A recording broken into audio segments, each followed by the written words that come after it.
So I think it's important to remember that your clients aren't just looking for a nice professional. They're looking for someone who can truly understand their concerns, their fears, their hopes for their future, and get them the results that they're looking for, right? So by practicing empathy, you're not just being nice, you're creating a deeper connection that allows you to serve your clients more effectively. And it really builds that know, like, and trust factor. I'm Sylvia Garibaldi, founder and CEO of a well established marketing training and done for you services company, tailored specifically for the modern legal and financial professional worldwide. While it's taken some trial and error to figure out which methods get the best results for professionals who are looking to grow their practices, fast forward to today, my team and I have nailed down and perfected a process that has helped so many of our clients consistently achieve outstanding results and create a legacy for their practices. I created the Serve First, Sell Later marketing podcast to give you simple, actionable, non-salesy, and results-driven marketing to grow your legal or financial practice like so many of our clients have. If you're a lawyer, mediator, financial, or divorce professional who is looking to become highly visible and wants to create a practice that makes an impact, then you're in the right place. Let's dive in. Hello, everyone, and welcome back to episode number 50 of the Serve First, Sell Later marketing podcast. I'm your host, Sylvia Garibaldi. And in today's episode, I want to put the spotlight on a powerful truth about empathy and the role that it actually plays in building trust and growing your professional practice. So here's a powerful truth. Empathy is not just a soft skill. It's really a superpower that can elevate your practice and transform those client relationships. So, I want to talk about how lawyers, mediators, and divorce professionals can really develop this strength to create deeper connections and build lasting trust. So, I want you to imagine walking into a consultation where your client feels truly heard and understood, even in their most vulnerable moments. And so that's really the magic of empathy because it's the ability to step into someone else's shoes, to share in their feelings, and to respond with compassion. And let's face it, in your high stakes fields where clients are often navigating emotional turmoil, empathy becomes an essential tool for success. So, in this episode, I want you to really analyze your level of empathy.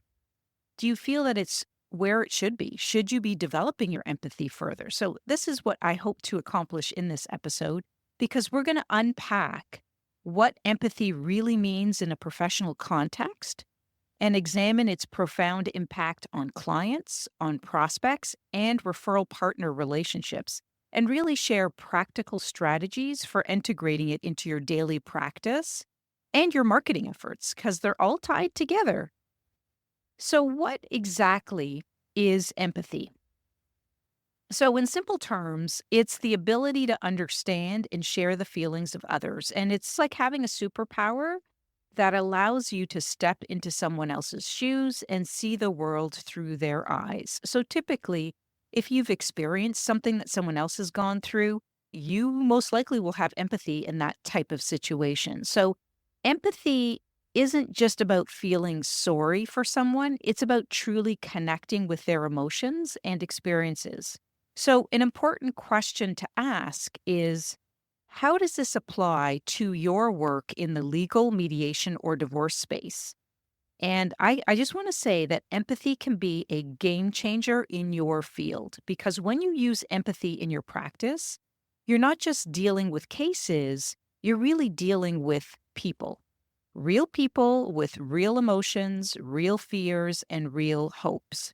So I think by tapping into empathy, we can enhance our client interactions in some very powerful ways. So, first off, empathy is really instrumental in helping to build trust. So, when clients feel understood, they're more likely to open up and share critical information. And as you know, this can lead to better decision making processes because you ultimately have a fuller picture of the situation.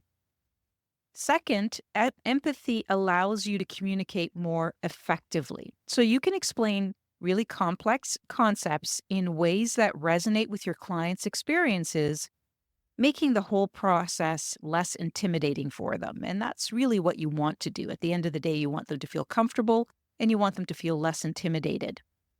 And there are actually some studies that have shown the incredible impact of empathy in professional fields. So, for example, there was a study published where it found that lawyers who demonstrate empathy are more likely to have satisfied clients and successful case outcomes. So, remember that using empathy doesn't mean we lose our professional objectivity. Instead, it really just enhances your ability to serve clients effectively. And it's about balancing with a genuine understanding of your client's emotional needs. So, I really believe that empathy isn't a nice to have skill. It's a powerful tool that can transform your practice and significantly improve your client relationships. And I can honestly say, when I look at our clients at SG and Associates, and when I'm in conversations with them, it's not surprising for me to see that the most empathetic professionals that we work with typically are the most successful ones. So it's an interesting observation that I've made in working in marketing services. So, how can empathy supercharge your client relationships? So, whether you're meeting a prospective client for the first time or you're working with longstanding clients, empathy is your secret weapon for building and maintaining trust. So, let's start with prospective clients. You know that first impression is everything, right? So, when you think about that, empathy really is your ticket to making a great first impression. When you approach that initial consultation with empathy, you're not just another professional, you're someone who genuinely cares. And this is, of course, when done authentically. I'm a big believer in making sure that all of our actions are authentic and are not just something that we do because we think we have to do it. So here's a great example. Instead of diving straight into the details, you can try opening with something like, I understand that this must be a challenging time for you. How are you holding up? And so when you think about that question, it's a simple question, but it shows them that you see them as a person and not just a case number. So if a client says they're overwhelmed, you might respond by saying, it's completely normal to feel overwhelmed in this situation. Why don't we just break down the things that you're experiencing so that we can make it more manageable? And what this does is this validates their feelings and shows that you're there to help. So now let's talk about existing clients. So empathy isn't just for first meetings, as you know, it's the glue that keeps clients coming back. And when you consistently show empathy, you're not just their lawyer or mediator or divorce professional, you become their trusted advisor. So here's a real life example. A divorce mediator, that's a client of ours, had a client of their own going through a tough divorce. So instead of just focusing on the legal aspects, she always asked about the client's emotional well being and even recommended a therapist when need be. And so the end result was that the client not only stayed with her through the divorce, but also came back for parenting coordination over the years. And so we see this time and time again that empathy plays a key role in building trust and really keeping that relationship going if it makes sense to do so. So I think it's important to remember that empathy doesn't mean you have to solve all of your clients' emotional problems, right? It's about acknowledging their feelings and showing that you understand. And this can be as simple as saying, I can see this is frustrating for you. Let's work through this together. So, by consistently applying empathy in your interactions, you're not just providing a service, you're actually creating an experience. And it's an experience where your clients feel heard, they feel understood, and they feel supported. And that, I believe, is the kind of experience that keeps clients coming back and recommending you to others.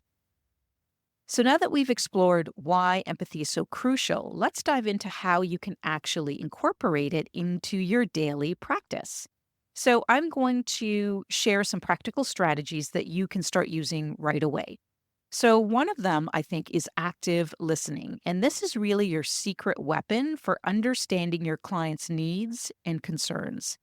And a great way to do this is when your client is speaking, give them your full attention. Put away your phone, close your laptop, and really focus on what they're saying. Try to listen not just to the words, but to the emotions behind them.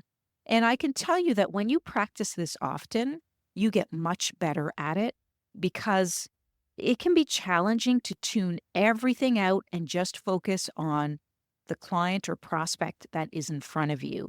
And as I said, it takes practice to be able to tune everything out. But when you can do that, you will feel a connection to the client and they will feel a connection to you because they feel understood. And I think a great technique for active listening is to paraphrase what your client has just said. So, for example, you might say, "So, if I understand correctly, you're feeling overwhelmed by the custody arrangements. Is that right?" And this shows that you're really listening and giving your client a chance to clarify if needed. And very often, when you say that or you repeat back what they said, they're listening to it as well. And they will actually say, "Yes, that's right." Or, "I also believe this." And they actually add more detail to what they just said. So it's a really powerful way to do active listening because it adds so much more value. So now I want to really just think about personalized communication. So remember that every client's situation is unique. And so your communication needs to reflect that. So you need to avoid using one size fits all language. Instead, think about how you can tailor your words to each client's specific circumstances. So, for instance, if you're working with a client going through a high conflict divorce, you might say, "I understand that this is a particularly stressful situation for you. So let's focus on finding solutions that not only protect your interest, but also minimizes conflict." And what this does is this shows that you really understood their specific challenges. So I want to talk about empathetic questioning. And that's when the right questions can encourage your clients to open up and share their experiences.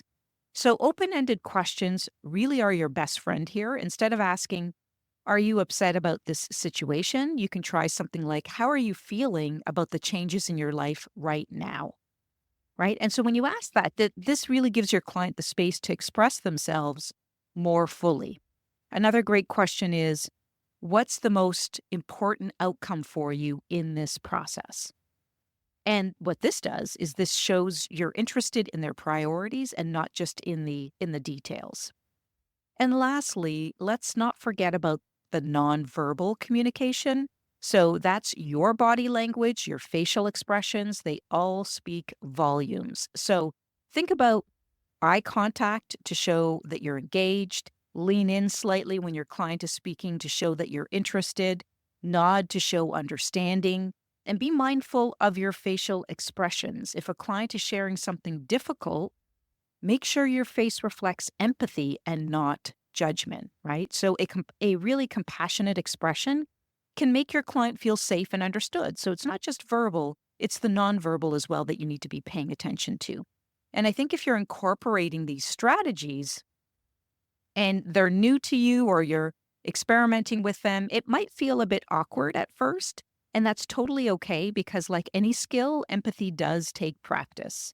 And I know for some of you listening, some of you may be excellent at using empathy because you're a really empathetic person. For others, it may not come as naturally to you. And what I would say to you that are in those types of situations is, take small steps towards showing empathy and slowly build it over time so it doesn't feel overwhelming. But I think the key here is to really be genuine and know that your clients will appreciate your efforts that you're making to understand and connect with them. So I think it's really important to stress that empathy is something that may take time for others and don't force it. Take small steps, as I just mentioned. And it's really important to just imagine yourself walking in the shoes of your client. All right. So, what role does empathy play in your marketing and business development efforts? Well, I think empathy isn't just for client interactions, it's a really powerful tool for growing your practice. So let's start with crafting empathetic marketing messages. So I think the key here is to create content that truly reflects an understanding of your client's challenges and emotions. So, as I said, put yourself in their shoes. What are they feeling? What are they struggling with? So, for example, if you're a family law mediator, instead of just listing your services, you might say something like, "We know that navigating divorce can feel very overwhelming, but we're here to guide you through this challenging time with compassion and expertise." So, what this does is it shows potential clients that you understand their emotional state and you're there to support them.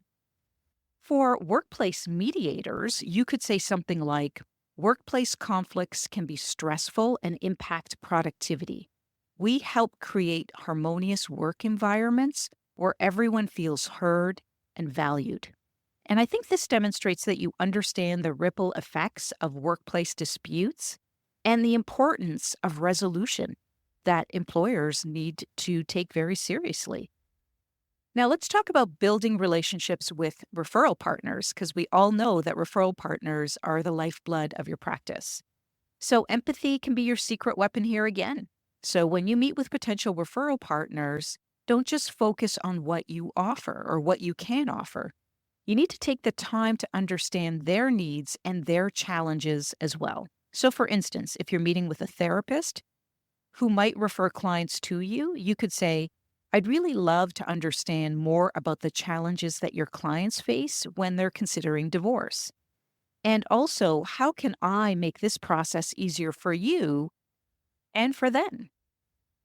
So think about that question.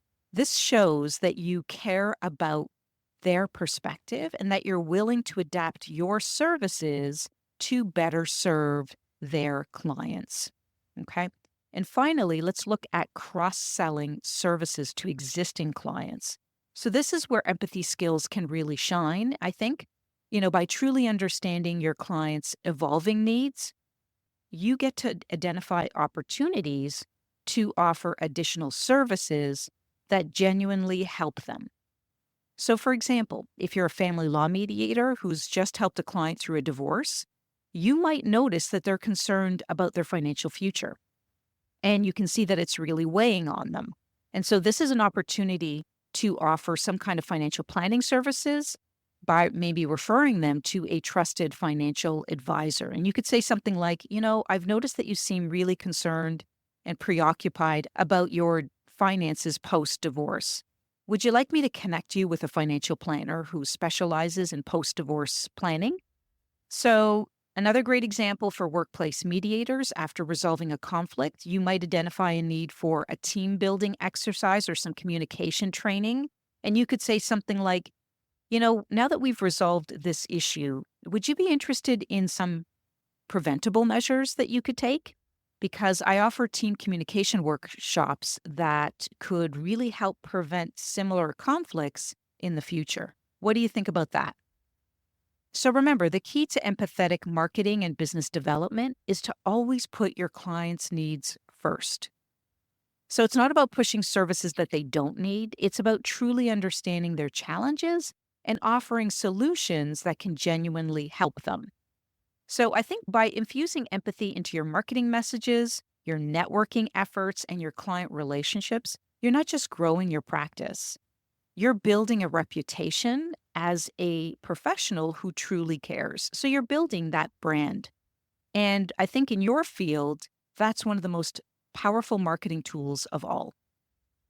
So, putting empathy into practice, as you know, is not always easy. So, I want to talk about some common obstacles that you might face and how to really overcome them.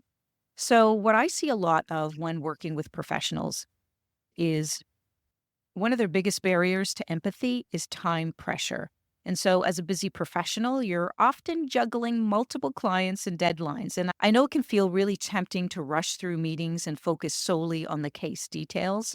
But I think if you take a few extra minutes to connect empathetically, it can actually save you time in the long run by building trust and improving communication much faster. So, for example, as an estate planning attorney, instead of diving straight into the technicalities of a will, you might start by saying, I know that planning for the future can bring up a lot of emotions and hesitations and worries. How are you feeling about this process? And I think that simple question at the beginning can help your clients feel more at ease and open up about their concerns. Another common obstacle that we see is emotional burnout. And so dealing with clients' intense emotions day after day can be pretty draining for professionals. So you might find yourself feeling numb or detached as a defense mechanism. And I think to combat this, you can try practicing, obviously, self care and a lot of mindfulness. So take those short breaks between clients to reset, and even a few deep breaths can help you approach each new interaction with fresh empathy, or even, get out and exercise, even if it's just getting some cardio for 10 minutes, anything to really help relieve that stress before you move on to the next situation. So, professional boundaries is something else that I want to spend a few minutes on. And I think this is a real big one because it's really critical to balance empathy with professionalism in order to avoid burnout and really to maintain those ethical standards. So, being empathetic doesn't mean that you have to be your client's therapist or their best friend. We all know that that's not a solution. So, for estate planning lawyers, for example, this might come up when dealing with family disputes or inheritances. So, you might say something like, I really get that this is an emotionally charged situation for everyone involved. And while I can't take sides, I'm here to ensure that the legal process is fair and transparent for all parties. So, another strategy is to set clear expectations from the start. So, you could say, my role is to provide legal guidance and support through this process.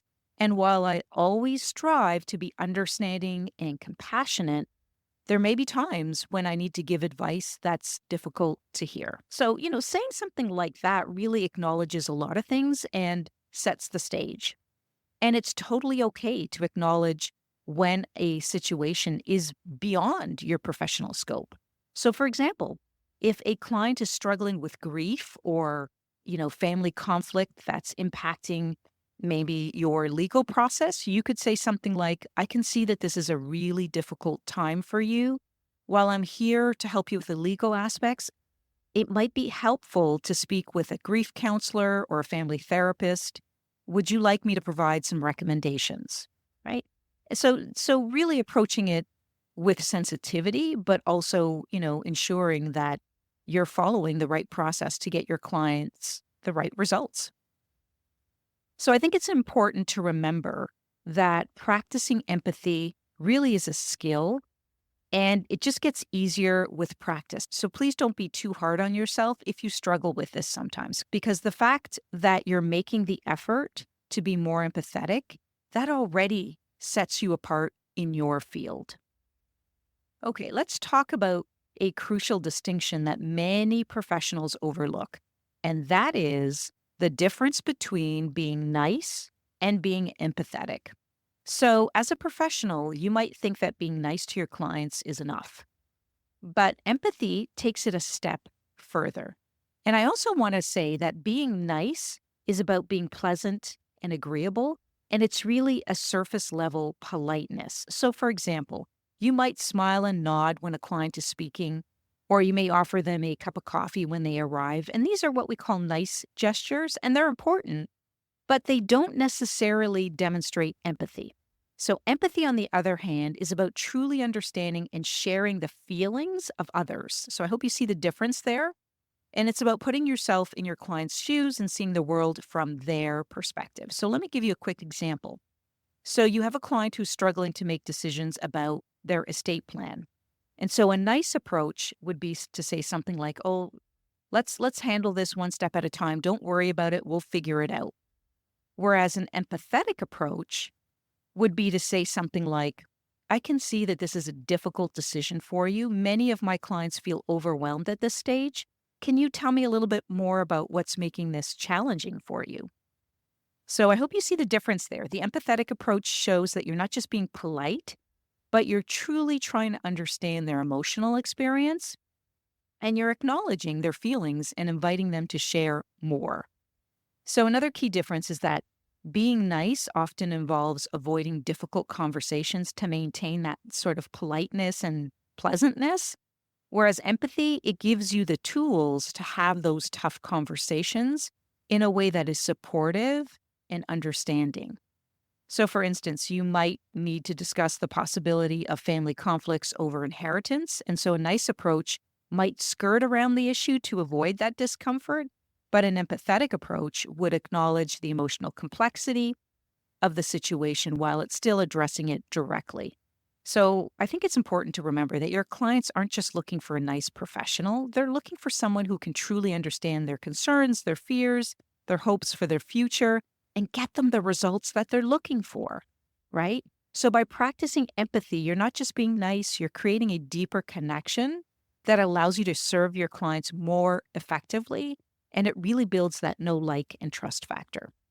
Now, I would be remiss if I didn't address another common misconception, and that is that being empathetic doesn't mean that you're weak or that your clients will take advantage of you. Okay. Because I know some of you may be thinking that, right? Particularly in these professional service industries. But I think that empathy actually strengthens your position as a professional because when clients feel understood and valued, they're more likely to trust your expertise and follow your guidance. So, for instance, if you need to discuss sensitive topics like potential family conflicts over inheritance, as I mentioned, it's approaching the conversation with empathy. And that's what makes it important to do because when you're approaching it with empathy, it shows strength. It shows that you acknowledge the emotional complexity while still maintaining your professional boundaries and authority. And I think it also demonstrates that you can handle tough situations with care while still being assertive in your professional role. So when you lead with empathy, you're not just building a practice, you're building trust, you're building a reputation, and you are building a legacy. And I think many professionals don't think of empathy this way. So imagine the impact that you can make by creating spaces where your clients feel heard, they feel understood, and they feel supported. So each time you approach a case with compassion, you're really shaping the experience and setting the standard for what client care should look like. And I think the most meaningful connections come not from perfect solutions, but really from genuine understanding. And that's what creates the connection. I hope you found today's episode valuable, and if you did, please share it with others who you think could benefit. Thanks for tuning in, and I look forward to seeing you in the next episode.